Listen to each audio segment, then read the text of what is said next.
Welcome to the hobby of Mike and myself called AI. Mike is a member of EO Vancouver. I'm a member of the Dutch chapter, EO Netherlands. And I'll be serving today as your host. And we're going to talk a bit about how AI can support your sales, which is a very dear topic to me, because I really would like to automate my sales and see if I can get the best out of it. And Mark shares this very same thing, and he does that all for like 20 years or so. But Mike, maybe you can introduce yourself. Hello, everybody. My name is Mike Schwartz. I've been in EO since 2017, but I've been working in tech since 2000. So I graduated from university 1999, went straight into starting .coms. This was the peak of the .com boom when I started, and I was part of the collapse with my first few startups. I had a series of 9 .com startups. The first one was called clubvibes.com, was a nightlife information guide. We were building social network for nightlife before the days of Friendster, before MySpace, definitely before Facebook. And yeah, then I went on to build e-commerce a few years before e-commerce went mainstream. I got into social. The general trend of my 25-year tech career was dabbling with whatever technology was trending 2 or 3 years before it went mainstream. And that a lot of that has to do with my ADHD and always chasing stimulation and what's new and what's trending. And I didn't make a lot of money through that journey because I was always a bit early. I had some brilliant, I've taken multiple companies north of 10 million and was running for $1 billion valuations, thinking I was Mark Zuckerberg at times in my career. And I always just was a little bit too early to the market. But that's what I enjoy doing. I just love absorbing information and being on the cutting edge of whatever is happening with tech for 25 years now. You're now running a company called MyZone. Yeah, so MyZone AI, we help SMBs transition to become AI first organizations. So we have a framework, a proven framework that we've been testing called the MyZone AI Blueprint. Is a 10-step framework that assesses and establishes KPIs and basically guides people, holds their hand to becoming AI first in everything that they do. The general pain that I think we're all struggling with right now is that this is very overwhelming. It's moving fast. What do I do? Where do I get started? And a lot of people are jumping into big, I would say, flying with AI ideas when they haven't learned how to crawl or walk with it first. So think EOS, but for AI. That's the framework that I've been building. And yeah, that's me.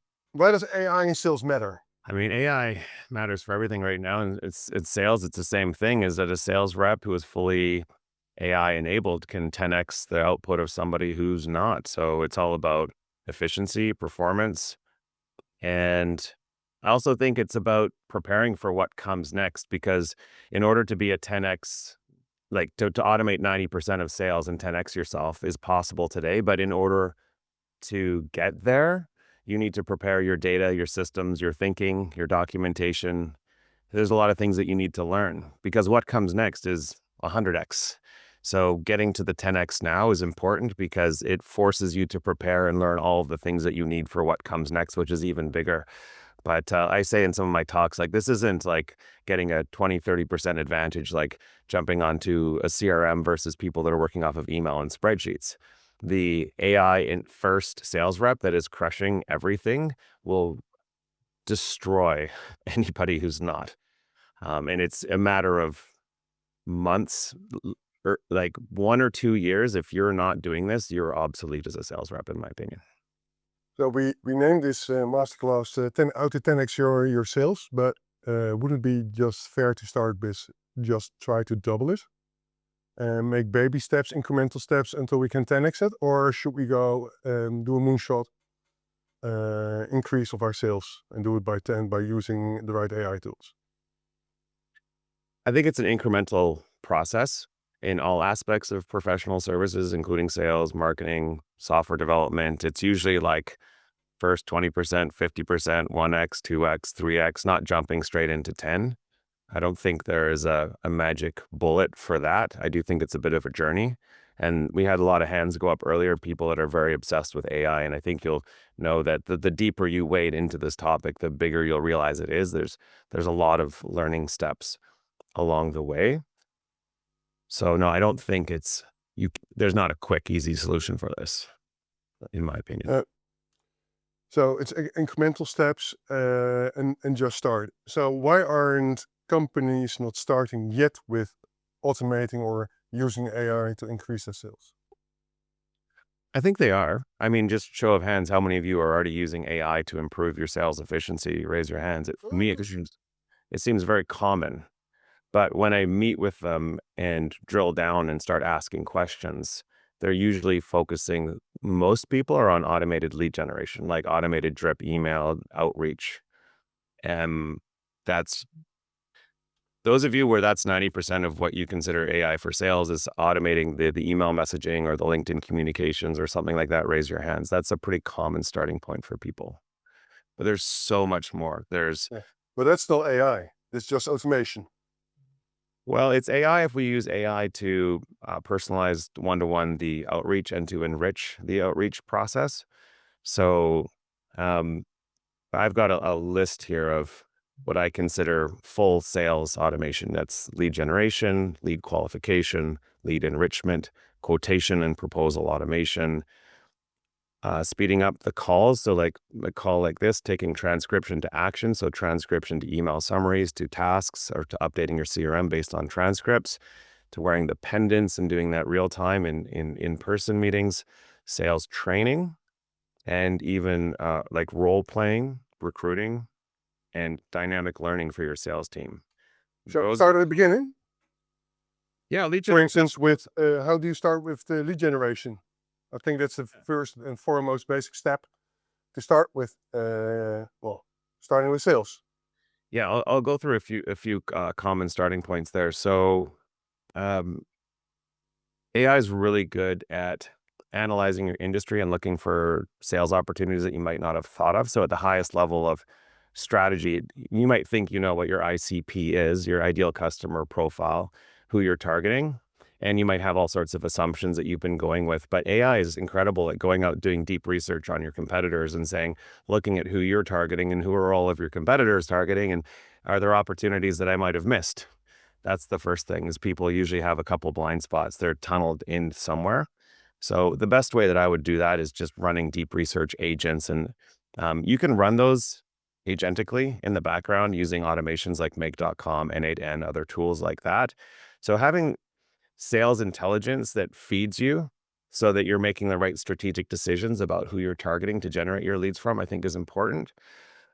So I would recommend anybody in sales has agents that are analyzing everything your competition is doing. If they write a blog article, if they make a social media post, if they hire a new director of anything, like, you want to know and compile that data.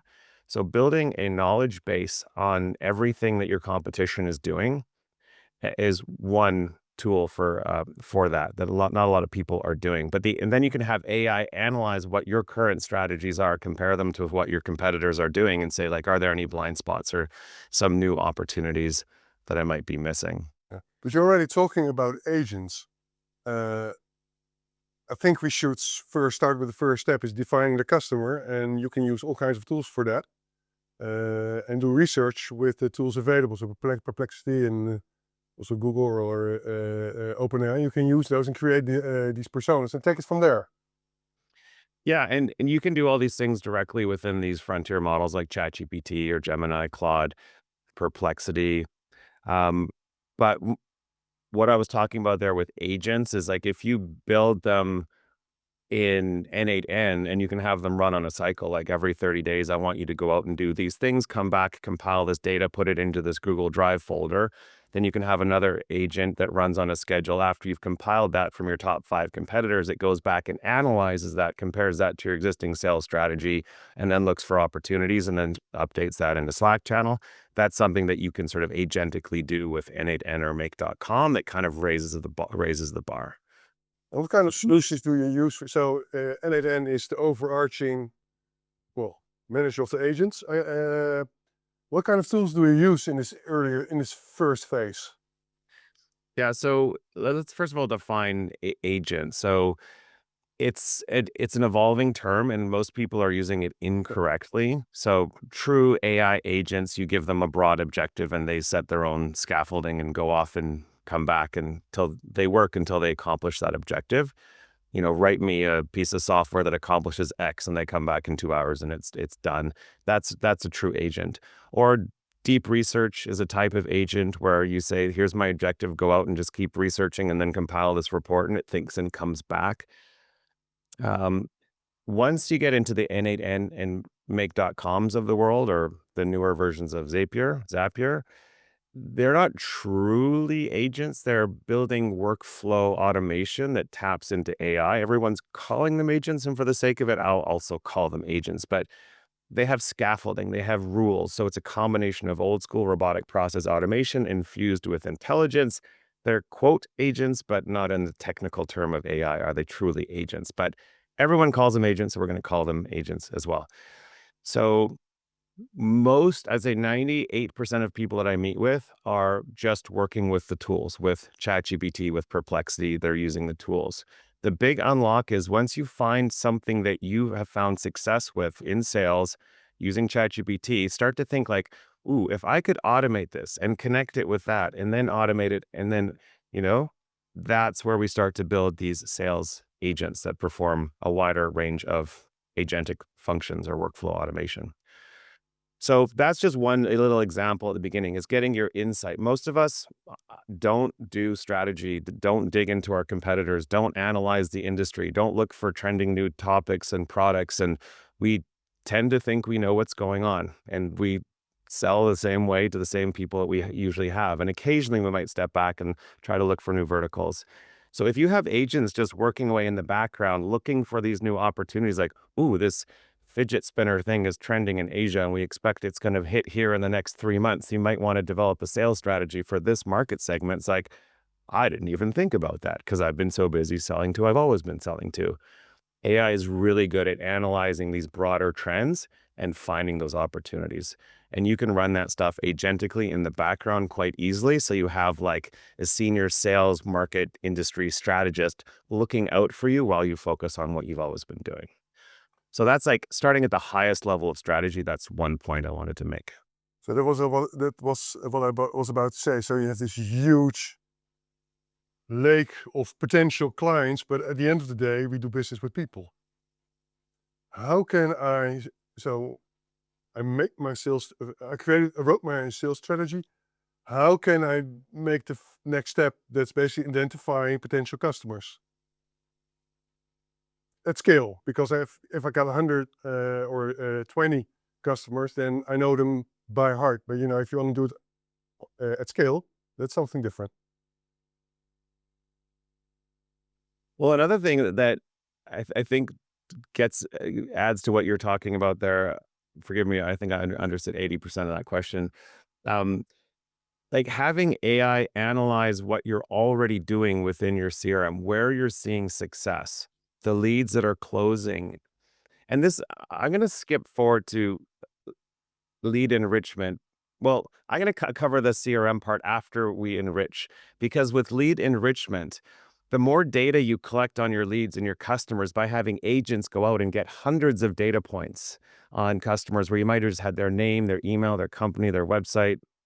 If you can know the number of employees, their core values, what they're posting on social media, all their products and services, how many, their revenues, are they public, are they private? The list goes on. If you have all of that data enriched automatically when it comes in for your existing customers and for your leads, then you can now have AI do deep research on your CRM and come back and say, ah, okay, so you've got one that's looking outward, right? Strategically. Then you have another AI that's looking inward within your CRM. Where are you having the highest success? Where are you getting the highest closing rates? Where are you getting the best lifetime value, the best retention rates, right?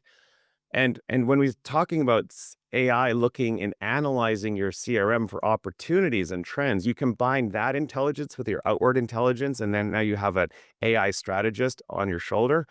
Phenomenal. But it can also be a sales auditor looking for mistakes. I don't know about you, but I would close a heck of a lot more deals if I remembered to follow up with people.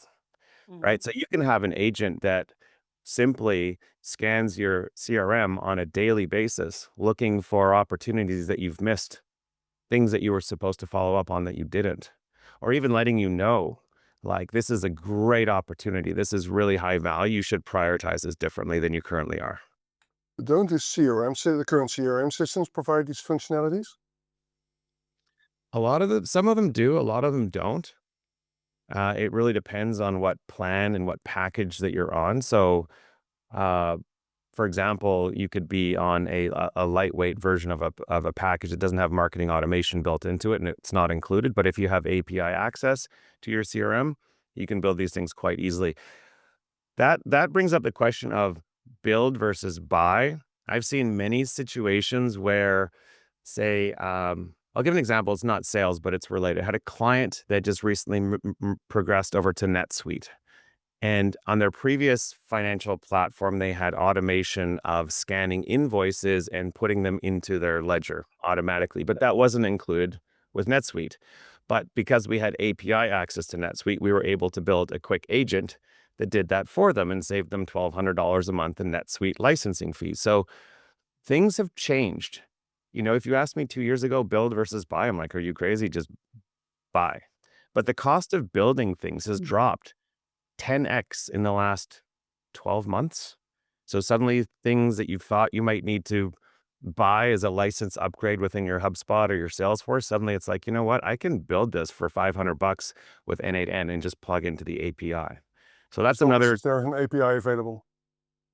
and even sometimes we don't even need the API because we can just emulate a human come in the front of the tool through a web browser as an actual agent, get the data that we need and interact as a fake human. So tools that we have that say go out to LinkedIn and chat people up and send messages, we're not using the LinkedIn API. We're violating the LinkedIn terms of services. We're acting like a human and we're coming in the front, even though we don't have API access. So even if you don't have API access to the whatever CRM you're in, there's often ways, unless they blocked it, to come in the front if you just act as a human.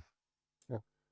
Now about scraping data from, or enriching data by scraping data from LinkedIn or Facebook or other social media. What's your opinion on this? Yeah, I think it's super important. Now let's talk about, so we talked about one of the first steps is like AI for strategy. What's happening in my market? What's happening in my industry? What's trending? What's changing? What's happening within my CRM, and having AI analyze all of that and give you recommendations and advice at the absolute highest level. Um, from there, we get, into the more common starting points, which is, using tools like Apollo to have drip email going out, or Dripify to be chatting people up on LinkedIn. You take all your knowledge and your ICPs, you build really targeted segments. You enrich that data using tools like Clay AI or Nielsen IQ, where there's a whole bunch of these enrichment services that will take the data of your target ICP. Say you're targeting accounting firms in Canada. Well, then you can go and get that data, but then you can have AI add a whole bunch of enriched data to it. And with that enriched data, then you can get into hyper-personalized communication. Mm. Now, most people that are doing hyper-personalized communication are doing it poorly. Um, Show of hands, how many of you get at least a couple emails per day from people that are trying to do this? And you're like, this is so obviously AI, leave me alone. Right? It's embarrassing. Like, hey, Mike, I see that, you've been working with on blah. And I read it, I'm like, fake. You have to read it and believe that someone took the time to do it. Most people are overdoing it with the personalization and they're still writing too long. And when you're talking to CEOs, it's got to be really short. So one of the examples of enrichment that worked really well for me that broke through that clutter was a plastic surgeon that was selling to other plastic surgeons. And the enrichment that we did, we just looked for common connections on LinkedIn.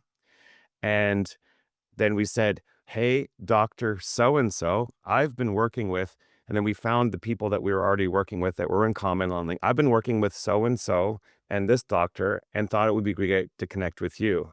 Are you free for a quick chat? And it blew up. Like she actually shut the program down because her calendar was filled for the next month because they thought that she had taken the time to really get to know them. And it sounded almost like there was referral from people they knew, but they weren't sure. And so they reached out. And it's not this big sales promotional type of thing. And so A/B testing those messages with the personalization is key. Sometimes we have to try 10 times. And when it works, you'll know because your inbox is getting flooded and everyone thinks that you personally wrote the message. So when you enrich the data properly, it helps for these highly personalized one-to-one outreach. But it does something a lot more for your sales team. First of all, it will save them a bunch of time because what does a good sales rep do before they get on a call with a client? Research. Yeah. Automate the research. Give them a brief, everything you need to know in advance. Even give them sales tips. Say, based on their core values, you should mention this core value of ours because it aligns with that. And we know that they just hired this person and have this specific goal. So that like it can coach them, not just say how many employees they have, where they're based, and what the CEO likes to eat for breakfast based on the social media feed. That's nice to have, but it can actually go in and coach them and suggest about products and approaches and angles and personality type. And you could even say things, we think the person you're talking to has this personality type. So you're going to want to spend the first 10 minutes of your call getting to know them and building a relationship and not jumping too fast into the data. That's what enrichment can do. What I like about it, That's one of the many things that enrichment can do. what I really like about this is it amplifies storytelling. It amplifies storytelling in your sales pitches. It gives you the data to create a compelling story that's believable and that people accept and they can understand. I got a question, by the way. What tool did you use to recommend to enrich data and use LinkedIn for outreach? Lindy AI? I haven't used Lindy. I've heard good things about it. I've tested out Ask Alfred. Then we had some issues with Ask Alfred. They were getting suspended by LinkedIn. Then we moved over to Dripify, and Dripify has been working great. Any other Dripify, suggestions? Dripify. Yeah, I've only used those two, Ask Alfred, and then we moved to Dripify. And Dripify has met our objectives, and it was pretty cheap, and we're happy with it. So we haven't had to dig deeper than that. But we kind of, with our automated outbound, which is a small part of the overall sales. So I don't want to spend too much time there because there's so much more exciting. And I think most people are kind of already doing these things. But Apollo is really common, Zoom Info, but I like Apollo. We combine that together with N8N and Make to do some enrichment. We'll use tools like Clay, or I've got a client who's in he sells ingredients, and so we use Nielsen IQ to go out and get tons of information on prospective clients and match up their ingredients list with his ingredients list. And we found sort of more enterprise tools like Nielsen to be, next level. But if you just go to ChatGPT, do deep research, tell me the top 5 tools for data enrichment, Clay AI, Nielsen IQ, there's a long list there. So in combination with the data providers like Apollo, Zoom Info, plus the enrichments, the Clay and the Nielsen's of the world, and then we connect them with Dripify and a Gmail inbox and an N8N framework, we have it doing a whole bunch of things like going to their profile on LinkedIn and just liking something or leaving a little comment or just visiting their profile so that people who are on the paid versions of LinkedIn can see, oh, they've got someone that's visited your page multiple times, has done a bunch of action. And we want to make it look more human-like when you finally reach out and say, hey, I would love to connect, that it seems more natural. So we're tying all of them together with N8N or Make, and we're using multiple tools for that. And that's predominantly for B2B. One thing I want to talk about for quotations as well is a lot of times when we get into building these automations for people, most people, their first thought is like, what's the ROI on this? How much time am I currently spending on my quotations? They might be like, well, I spend an average of 2 hours per deal. I do 4 deals per month. I might save 8 hours per month, 96 hours. What is that worth? My sales rep time opportunity cost. Let's throw $100 an hour. This is worth 10 grand a year. If you can automate this 90%, maybe it's worth 9 grand a year, but they're missing out on the unlocks. There's usually some big additional benefit that will come from this automation. For example, I haven't done this yet, but we're very, very close to it. Imagine you're on a sales call, you're talking to the client and you're asking questions, and AI is surfacing dynamic discovery questions, which we haven't talked about. So you're asking all the right powerful questions. In the background, you've got an AI that's analyzing the transcript in real time, building that proposal dynamically for you. And you can get off the call And so, it was Hmm. great. I can see my AI agent has completed a proposal. I'm just going to review it and I'll send it over to you shortly. Hang tight. You get off the call, and 5 minutes later, it shows up in their inbox.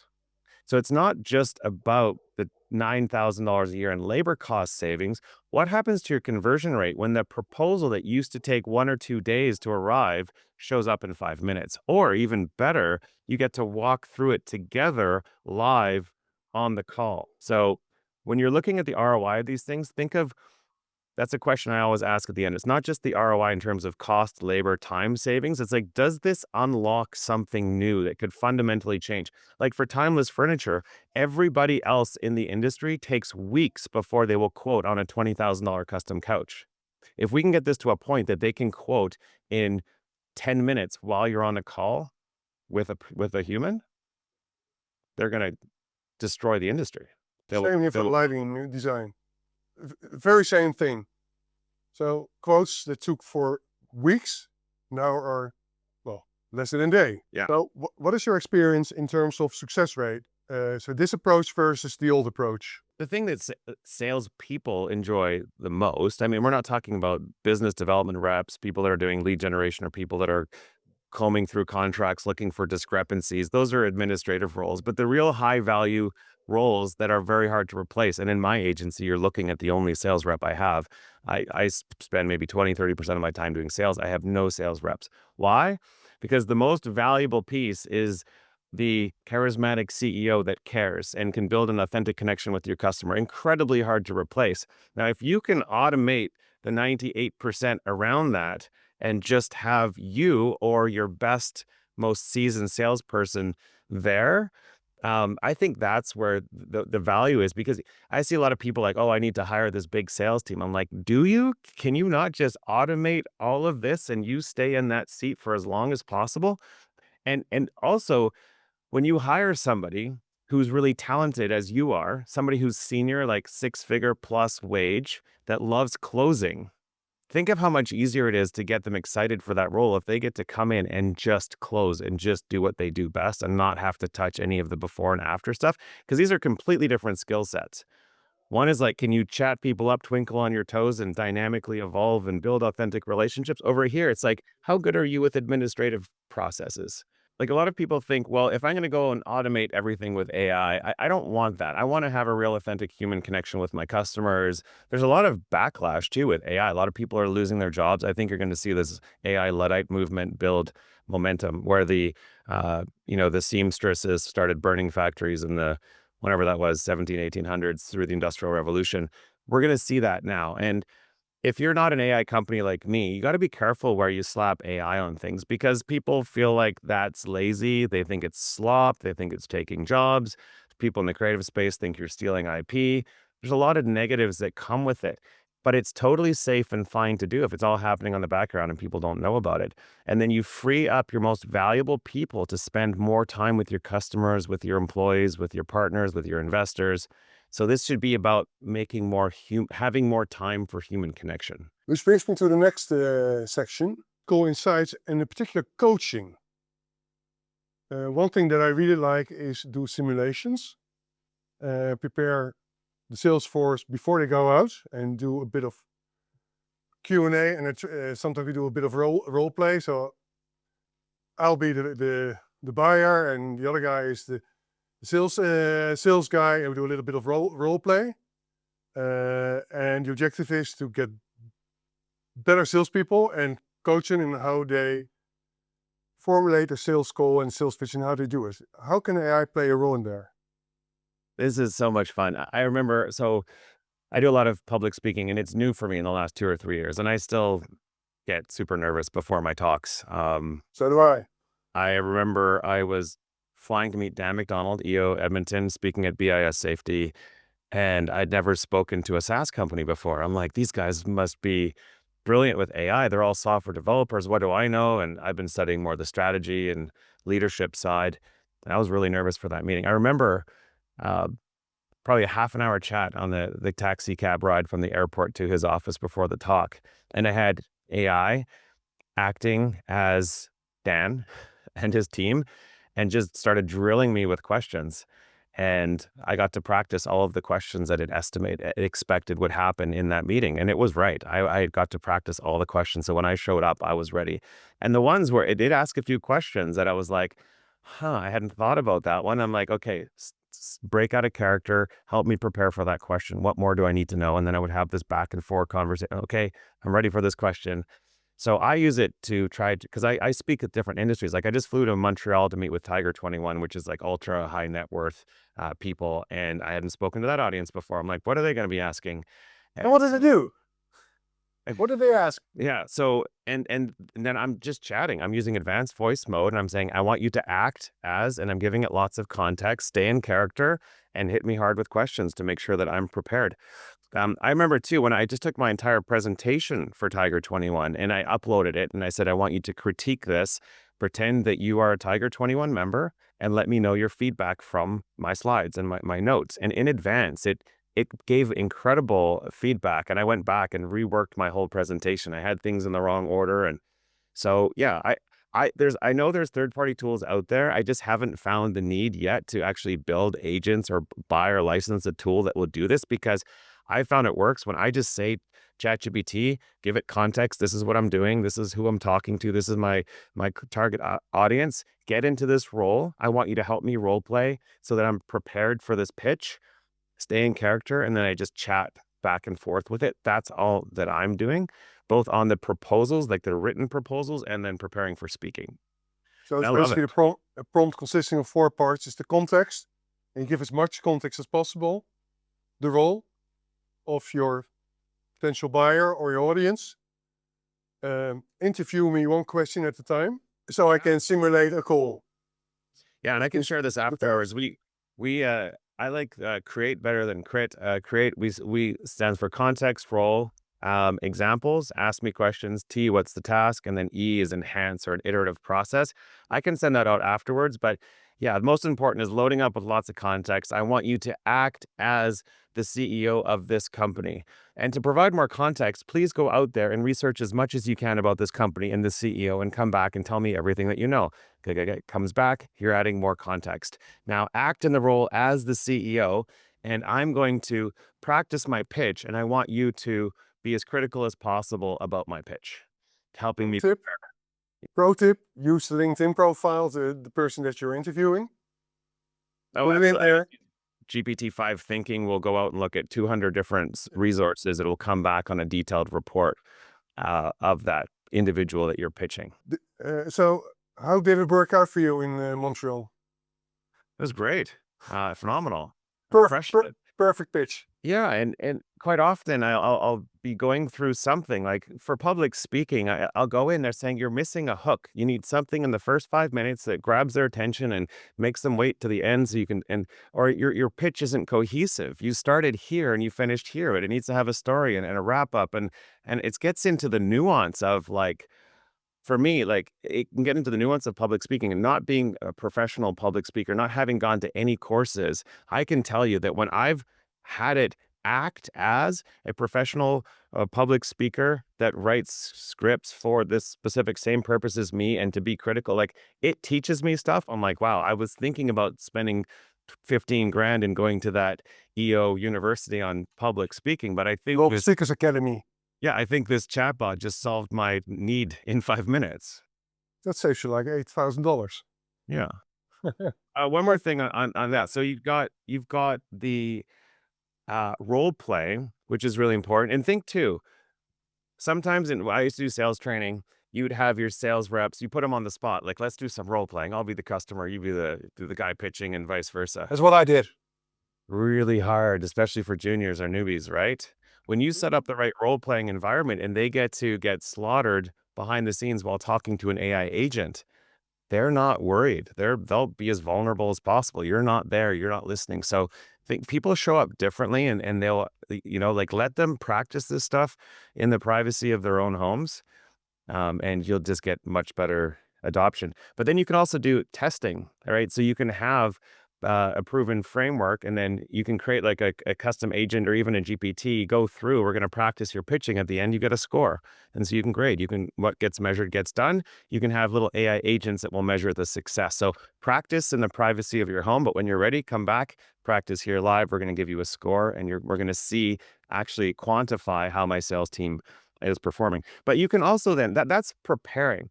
What about how did they actually perform live in the field? So you can have AIs that listen in real time. I haven't done the real time. I've done the after stuff where you'll analyze the transcription and say, at the end of the meeting, I'm going to give you an 8 out of 10. You did these 3 things good, but here you didn't ask enough questions. You didn't go deeper. And here you forgot to ask for the sale. And here you forgot to mention the core benefit of our product. It can critique you. So you have a proven process, and then you have how the talk actually went, and then you have analysis and coaching that comes after the fact. I'm sorry. That's another.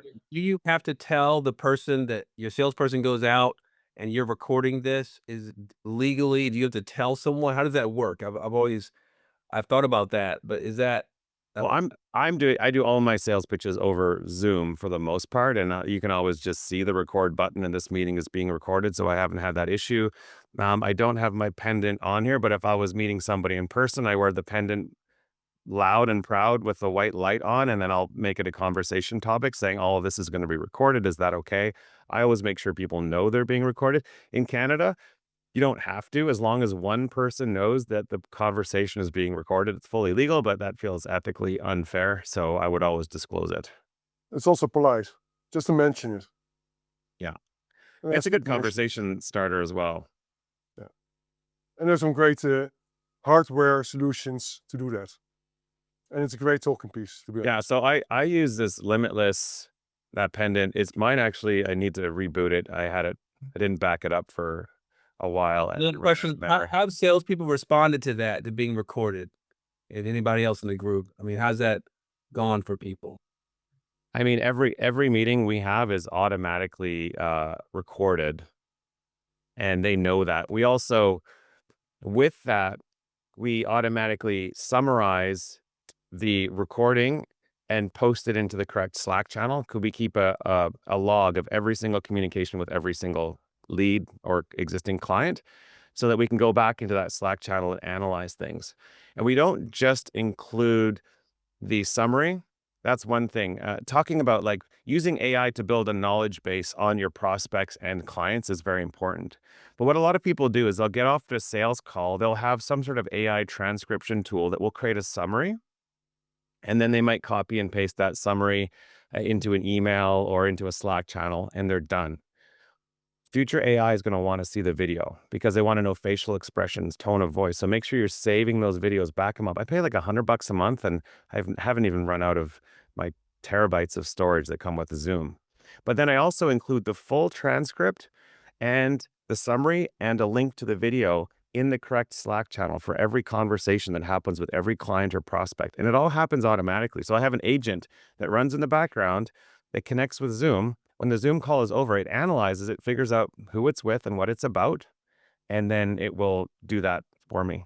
So that I can have a channel, I can go back and analyze all my sales channels, have an agent that consumes that data and can give me sales advice or sales coaching or look for missed opportunities. That's very important. Now, in terms of efficiency, this is a big unlock, and this one is very easy. I think I want to wrap here for Q&A with what I think is the biggest win that most people aren't yet doing. At least I hope you're not yet doing it, because it took me 2 years to get to this point. Most people progress with, okay, I've got transcriptions going. I'm going to test out Otter or Fireflies or one of these annoying like little agents. So there's probably a few in this room we booted out. I hate those things.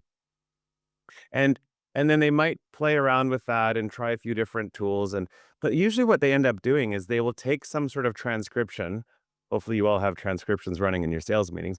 Then they end up like copying it. Then they'll go over to ChatGPT and then they'll have a conversation and say, hey, can you write me a beautiful email summary about the meeting I just had, including what we talked about and the action items, and make it sound like me and and then it creates, and then they'll go to ChatGPT and then they'll copy that and they'll paste it into their email. And they might use Gemini to clean it up, and they're doing some more work. And then they'll take the summary transcription, then they'll go to Slack and post it in a Slack channel, tag an account. They're doing all of these manual actions. And they might even go into their CRM and create a follow-up task. You can automate all of that super fast, super easy, super cheap. So I call this transcription to action. So it can analyze the transcription. It can create your Asana tasks. It can create the Salesforce tasks. It can create the email in draft mode, so it's waiting for you, and it can post to Slack, all like that without you lifting a finger. It's beautiful. It's one of the highest ROI sales automations that I've seen so far. We're talking like, $1,000 in labor and hundreds of thousands of dollars in time saved. Transcription to action is what I call that one. One thing before we go to Q&A, if there are any questions, it's about conversational buying, and the mirror is conversational selling. How should I prepare as a seller that my website or my systems can talk to buying agents? So ChatGPT now has a connection with Shopify. How do I know that the right information is being provided to these buying agents to make a sale? These are cutting edge questions, Robert. Isn't that news from 4 days ago? Not sure I'm prepared to answer that one. Yeah, or 8 days ago, it's not. So the good news is if you're on Shopify, it's all happening automatically. They're going to bring millions of Shopify customers online. If you're not on Shopify, there's a certain protocol that you need to make sure your e-commerce store is enabled for. I don't have all the details of it yet. I know it's rolling out right now in the US for select merchants. There are things that you need to watch out for. That's more marketing chat than sales, in my opinion, but that's the art of AEO, or answer engine optimization. One thing to note with the field of AEO, is it's incredibly high overlap. If I draw a Venn diagram here, you've got traditional SEO is one circle, and then you've got AEO is the next circle, and they are almost perfectly overlapping with each other. So this might be the 10% that you need to understand. Basically, what's new with SEO that will include LLMs? 90% of it is already covered, but there are some important things. One thing that I've heard is adding tons of FAQs to your site with long form answers, just getting way more content in text. Or there's some specific schema changes that you have to make to the code to help the agents better understand your content. Sort of like rich snippets and schemas from the old days of SEO. So there are some small technical things. I have a team that's been working on this and developing these AEO packages for clients. I can tell you this though, I thought it was going to be big, and I'm like, oh, so this is SEO with a couple of bells and whistles? Yeah. It is. So It is. yeah, so understand it and know what those extra things are, but don't think that you focus on those and you're going to be great if you still haven't looked at the 90%, which is SEO. You need to have great content, fast loading site. You need to have great behavioral signals.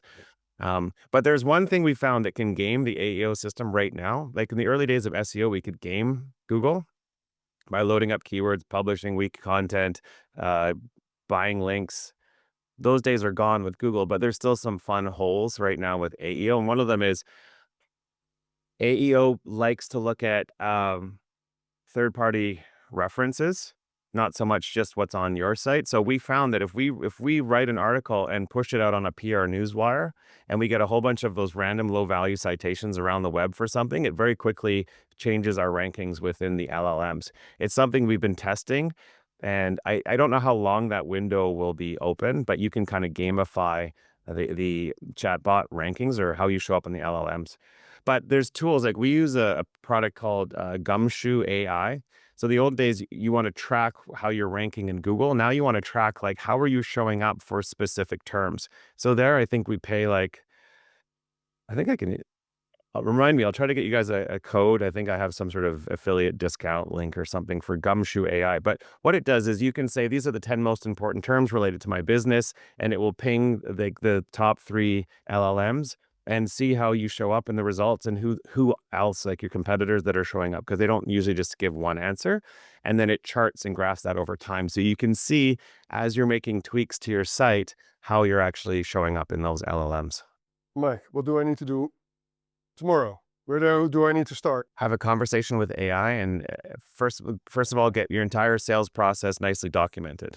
If you don't already have it documented, you should have an AI agent that is doing your documentation for you and just interviewing you and building beautiful standardized documents. That's one of the steps.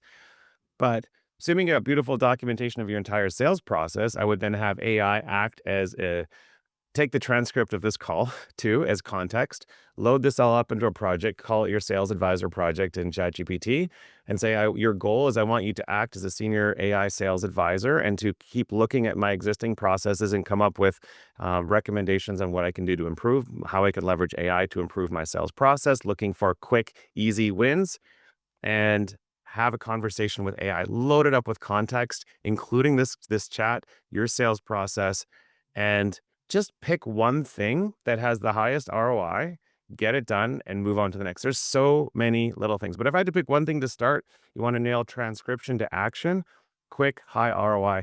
If you pick the easy, high ROI things first, what happens is the automation will free up time and money so that you can take that and reinvest into the next automation, into the next. Don't get into fancy things like building agents for like role playing, or you can even have for sales training and sales recruiting automation. There's all sorts of crazy things you can do. You want to look at like, what's the one thing that I can do right now that will have the highest ROI? Get that done, move on to the next, move on to the next. And then you slowly move from crawling, walking, running to flying with AI. And at the end, when it's all done, you're connecting all of these agents together. You're keeping the most valuable humans insulated from all that crap, and they're showing up and just focusing on the human relationship while the agents are doing all the rest. Getting back to the transcript. So what I will do is for everybody who took the time to spend an hour in this meeting, I will make sure you will get a transcript of this meeting, so you can make a start tomorrow with it. Any questions so far from the audience? So if you want to have a question, unmute yourself and. Hey, yeah, Alex from Business Rocket. We've been building agents, and we find that we feed the agents a lot of information. They start confusing it and kind of making up information, confusing state fees and things of that nature. When it comes to feeding a lot of content and from different departments, how would you suggest we segment that data on a per agent basis, or in that sense? Does that make sense, my question? Yeah, so we've been segmenting all of our data based on relationship and client and doing that in Google Drive so far. So we have agents that will scrape emails, will scrape Slack conversations, that will scrape the Zoom calls, even the pendants, all the conversations. Will analyze who the conversation is with, and first of all, get it into the right folder for the client, and then the right communication type. So, but the technical side of how we're doing that, if you want to connect with me offline, I can ask that question to the development team. But they are doing some things around the way that we're not just taking all of the raw data and bringing it over there. There's a cleanup and labeling process, and removing redundancies and adding timestamps. And sometimes it goes into a vector database, and sometimes we have to add a knowledge graph in certain situations. I mean, there's a bunch of technical stuff if it fails, but I tell you, most of the time, 95% of the time, we don't have to do anything fancy. We just have clean data organized in a folder, and we prompt it properly, and it seems to be working. But there are exceptions if it's highly complex, and that might be some sort of data cleanup process where you scrape the data from these sources, but you don't just drop it into a folder. You have to first scrub it clean and have AI analyze it, remove duplicates. And sometimes even just having a step where it asks clarifying questions. If you don't ask, just like when we're prompting, if you don't have AI know that it's okay to ask questions when it has questions, that can solve things too. But the technical side, I can gladly pass that question on to the development team. Hey, Mike, we've got all the data in Google Drive somewhere, and it's all dropped in there. What's the best practice we can do now to clean up that data so that we can actually use it? Having agents that are analyzing all of these data streams and automatically putting them in the right folders for you is critical. I don't think you can have it just comb through my emails and look for this, or comb through my drive and look for that. It's got to be very cleanly organized in folders, in my opinion. So one of the quick hacks for most small business, most of us in EO are SMBs, using Slack and Teams as that tool and making your channels granular. So I'm just going to use a client example. So say a client has 5 different services with my agency. Say they're doing Google Ads, SEO, AEO, AI consulting, and web development. And there's a main channel, there's a client-facing channel, then there's a separate channel for every single program or service. When my team is talking about that client for Google Ads, that conversation gets summarized and put into that client Slack channel for Google Ads. When we're talking about web, same sort of thing. When we've got weekly strategy meetings, they're saved and put in the correct places. So AI can analyze this and automatically sort things out for you. When it doesn't know, you need to have a fallback folder that says, I'm not sure where this conversation goes, and then a human will train it and then put it in the right place. But most people don't use Slack and Teams properly. They're piling all of their conversations into these sort of general folders, and things are getting lost. We go really granular with that, and then we can use that from Slack and Teams as a training source so we can connect with the APIs, basically export that data off into one of our agents that uses that. Although there are some API limits with how fast you can do that now. So we're running into some new challenges with syncing up with Slack. They're putting data restrictions on the API usage. But that's one thing, is just keeping everything granular, separated, and organized to start with, and then having agents also that when you compile that data, it's looking for crap and filtering that out. Yeah, so very similar question to the last one. And there's a lot of additional technical things I know you can do. Like, we do have our separate tools. If we want to get more complex, we often will use like a vector data store like Pinecone. And the way that we organize things in there, we can use a knowledge graph that will improve the accuracy of that for some of the more complex situations. But most of my clients, it's just like, get your Google Drive folder set up right, get your Slack or Teams structured right, and make sure every single communication that you have is getting picked up by an agent, summarized, and put into the correct place for you. And then you have AI uses that as training data and takes action from there. And it will be good to seek some help. So you don't have to do it all by yourself. So you don't have to become the AI expert. Make sure you get people in your team who can do it. Well, there's that MIT study, 95% of projects fail, which is a bunch of BS. I'm posting something again, and it's BS that's reverberating. But the one thing that came out of that I think is true is it was over double success rate when they go to an expert for help. A lot of us are trying to figure these things out on your own. I'm very happy, like 1 hour free consulting for every EO member in the world, no strings attached. Happy to. You get busy. I've been doing that for years and happy to help. And we have those communities as well, like the AI plus EO, like post your question there. You've got a bunch of really smart people that can help you with those answers. Mike Orlando from Florida. Yeah, Orlando from Florida here. Great conversation. OpenAI a couple of weeks ago announced tool integration.